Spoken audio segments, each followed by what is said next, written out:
You were taking the medicine according to the prescription, or did it get like out of hand? Just a week.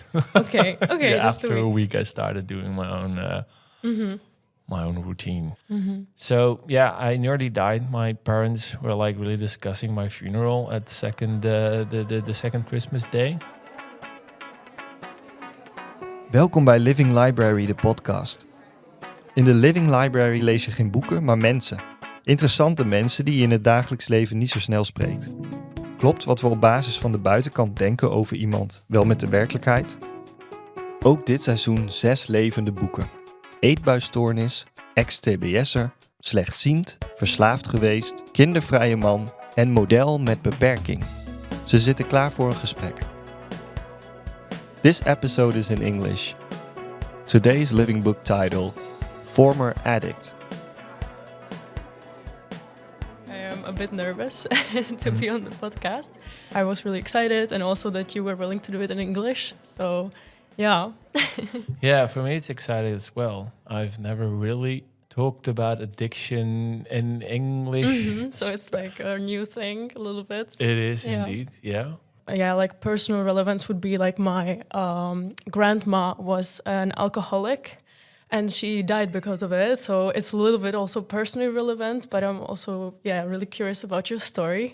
I want to ask you, like, if you can tell me a little bit, like, what is your story? How long has it been going on? And well, first of all, I find it really sad for you that your grandmother was an alcoholic and that she died of it. Actually, it all started when I was 7. Mm-hmm. I've been sexually abused. Mm-hmm. And from that moment on, I started running away, actually, from reality. Yeah, like distracting yourself. Yeah. The person who abused me said, it was a she, actually. Yeah. And she said, I knew directly that I was not allowed to tell my parents. Mm-hmm. So from that moment on, the lying started, actually. And the fleeing away, first of all, it was with playing games. Mm-hmm. It was with lying, manipulating, doing crazy things like running, crossing cars, so that it was like adrenaline seeking. Mm. So it was only a matter of time that drugs got involved. Mm-hmm. And my youth was not really interesting. It was like a bit harsh, like I've been bullied a lot. My parents were really lovely and kind, but my father was a sailor, so he wasn't there much time. Yeah, not really present. Yeah. And when I was 17, I started studying, and there was this a teacher who said, I think you have like ADHD. Mm-hmm. You should go and see a shrink. And I was sitting there, and like after half an hour, he said, yeah, you have ADHD. I have medicine for you. Mm-hmm. Here is dexamphetamine. Mm-hmm. And boy, that was crazy. Mm-hmm. Yeah. Like the first time I took this medicine, after like 1 hour, I was standing in the kitchen with my mother, and I was like, holy fuck, this is epic. Okay, so you really like the feel that the medication gave you.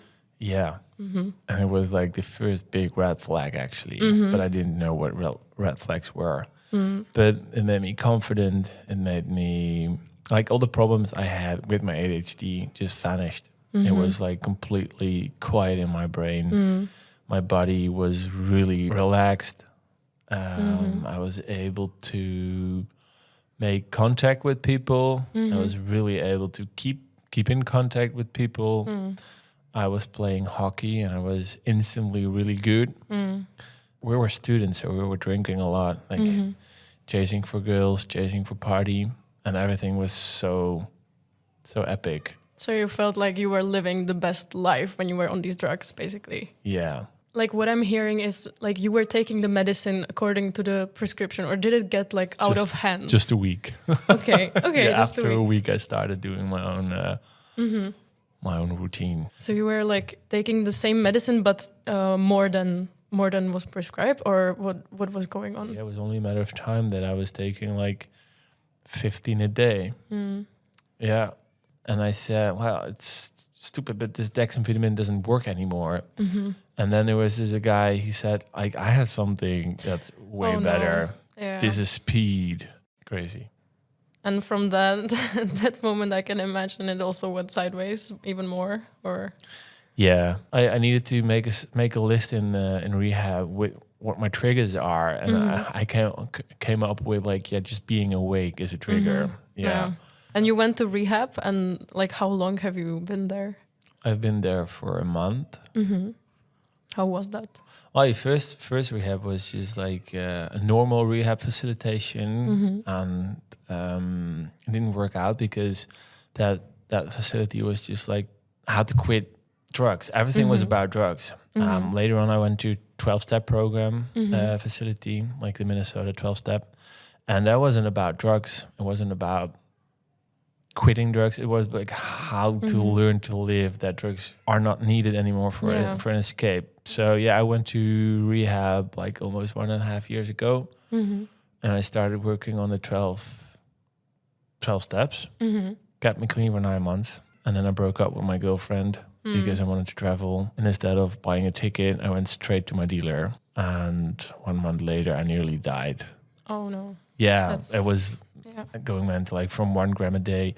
Last 2 weeks it was like 15 grams a day. So it got more extreme after you started again. Absolutely. Sort of. So after nine months I relapsed, and it was mental because at one point I was so desperate, and this time and I was just like getting caught in this constant loop of fuck, I need to do it again. I need more drugs. So I nearly died. My parents were like really discussing my funeral at the second Christmas day. Then there was this really profound moment. It was like 2 hours after New Year's Eve. I remembered something my old sponsor said, like, if you really don't know what to do anymore, just like go on your knees and pray to God. And that's what I did. And since then I'm sober, more than a year now. Okay, that's great to hear. I'm really happy after all this. It was a kind of build up. It was a really hard story, and then everything was good now. But I imagine it's still difficult. Absolutely. I mean, you said you still have cravings sometimes, and probably also feel very triggered sometimes. How do you cope with that now? First of all, I went to a safe house. What is that? What is a safe house? It's just like I'm living with five other addicts, keeping each other sane. And it's just like living with some extra guidance from like counselors. And I'm going to meetings, having a sponsor, working the 12 steps, praying to God. I'm not religious. Like I call it like, I cycle, the universe is God except for me. Everything is God except for me. Like I have to trust the universe, not myself, because every choice I ever made led me to drugs. And now I just starting my day and ask like for guidance, like what can I do to be the best version of myself so I can be of help for others.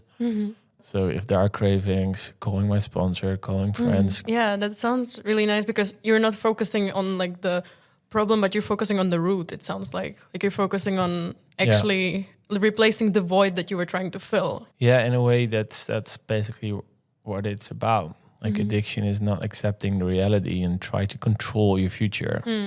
I still find it all really odd and strange and difficult. It was really like, is this it?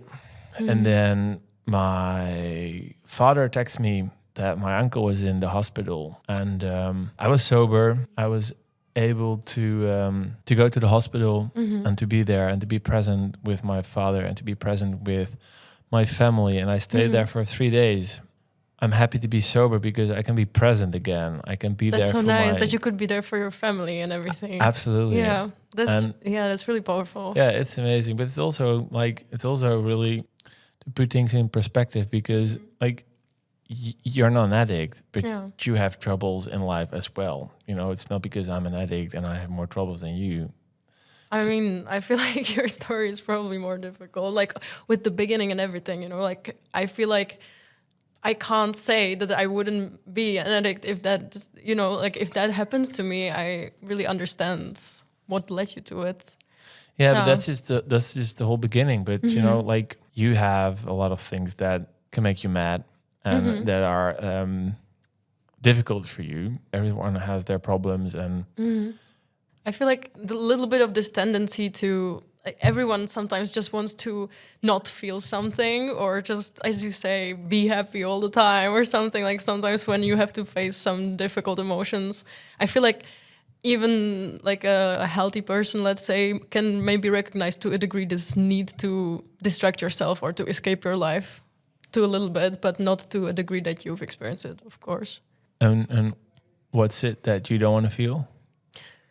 I don't know. I mean, as you say, recognize your triggers. So What triggers you? I think sometimes you feel also like a little bit when you...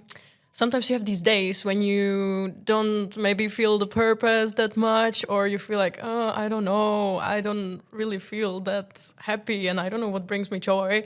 And of course, then you have good days. But I feel like on these bad days, I'm also just like, oh, I want something to save me from this feeling, you know? So, yeah. Well, what's your solution then? What's my solution? How do you cope? Yeah, I'm a psychology student, so I always try to be like, okay, yeah, I feel that way, but that's just this feeling. And then I'm trying to go... I, for example, like gratitude journaling, like going to write what I'm grateful for to kind of switch the attention, because sometimes I get too focused on everything that's wrong in my life and I forget everything that's right and everything I can be grateful for. So that's what I like to do. Or just honestly going outside or journaling about it, or talking to, as you said, like you have your sponsor or your friends, your family. I also like, I swear, like talking to people and this connection that can be really saving you from a lot of things. It's a quite powerful message, you know, to send out to the world. Like, if you have problems, talk to people that you trust, talk to people that you like, talk to people. How do you get the courage to talk about these difficult feelings? Or is it still like hard for you to sometimes push yourself to open up? Or Well, sometimes, yeah. For instance, if I'm dating with someone, I really want to open up about my history. But on the other hand, I'm sometimes a bit scared that that history will make people think, oh, yeah, I get that. This is not my cup of tea. Yeah, also some people have maybe some stereotypes or something. I don't know. Yeah. So, yeah, I'm going to meetings, you know, like I'm going to three or four meetings a week, and all we do is talk. Yeah. Hello, I'm JP, I'm an addict. I had a difficult week, but what did I do to make it better? And you talk about the steps, you talk about the suggestions you get from your sponsor. But I also find it really nice to spread this message, because I knew that the first time I went to rehab, it was not the clinic for me, it was not the therapy for me, but there was this one guy who was sharing his life story. And he said, if you don't know what to do anymore, go to a meeting. I was going home from that rehab. It took me only 4 months for relapsing. And I tried about everything. Then there was this guy, and I was like, he said, go to a meeting if you tried everything. And it stuck with you like this. This personal story, sort of. It planted the seed. Yeah. And that's what I do. Like, hope to be this guy for somebody else, kind of. In the program we say we can only keep what we have by giving it away. That's really nice. But I can imagine that being really powerful and also giving you more this meaning that maybe helps a little bit also to fill the voids. When you know that other people also rely on you, I think then you have like extra motivation to it. Yeah, I had like 2 times I was really fed up with my life. And then this exact evening, there was a guy on the meeting, just relapsed, sharing his complete madness. And I was like, oh no, that's not somewhere I want to go to. I was going towards like being a bit burnt out, and I went to this like group therapy, a little bit similar but completely different topic.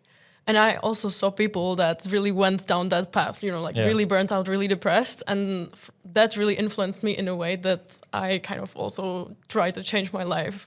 Yeah, so I can relate in that. A bad example is an example as well. Yeah, that's true. Well, thank you for this interview. I really thank you very much really for sharing. Yeah, it was really powerful. And I'm not sure if any addict listening, but if you find it hard to get sober, go to a meeting. Yeah, thank you. Living Library, de podcast, is een podcast van Living Library Nederland en Bibliotheek Berkel en IJssel. Bezoek zelf de Living Library. Komende edities vind je op livinglibrary.nl. Volgende keer een levend boek met de titel Kindervrije man. Maak jij je zorgen over je eigen drugsgebruik of dat van een ander? Je kunt anoniem bellen met 0900 1995 of chatten met iemand via drugsinfo.nl.